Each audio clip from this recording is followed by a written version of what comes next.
Fiction du corps 14. Note sur les hommes jetables. Une bonne partie de la fluidité du corps social tenait aux hommes jetables.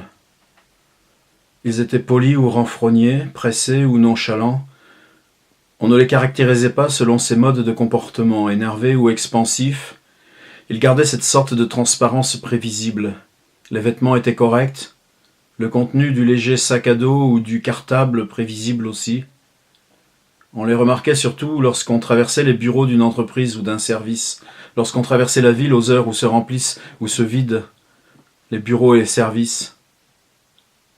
On les remarquait aussi dans ces boutiques dont les enseignes reproductibles semblaient les désigner d'avance à cet usage.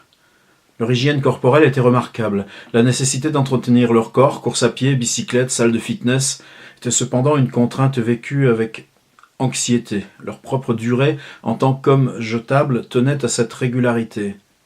La ville était semée désormais de ces salles équipées de machines, où au moins 3 fois par semaine ils devaient s'immerger pour en sortir tels qu'en eux-mêmes.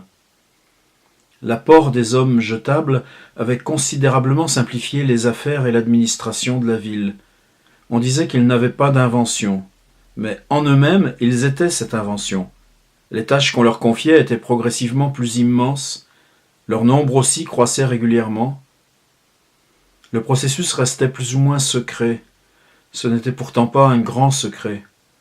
On se présentait à ces écoles par concours. De toute façon, on ne savait pas quoi faire de mieux. Cela évitait tant de questions sur soi-même, sur ce qu'il deviendrait. Les écoles se chargeaient du reste. Elles étaient elles-mêmes progressivement passées sous le contrôle quasi unique de mêmes hommes jetables, habillés pareils, qui se reproduisaient à leur tête et faisaient leur fitness. Ils vivaient dans la ville comme nous autres, avaient épouse et enfants, ou mari et enfants, puisqu'il s'agissait d'une catégorie de plus en plus symétrique, c'était le mot convenu. Puis un jour, durée estimée, 10-12 ans, un camion de déménagement venait, l'appartement, le combo, la maison dans le lotissement étaient libérés pour les suivants, catégorie jetable symétrique aussi. C'est comme ça que les bureaux, les entreprises, la ville restaient jeunes, hygiéniques. C'est ce processus de sublimation. Selon ce passage physique de l'état solide à l'état gazeux, ce mot avait sa noblesse, qui était la plus grande nouveauté. Ils avaient eu la vie sans les soucis.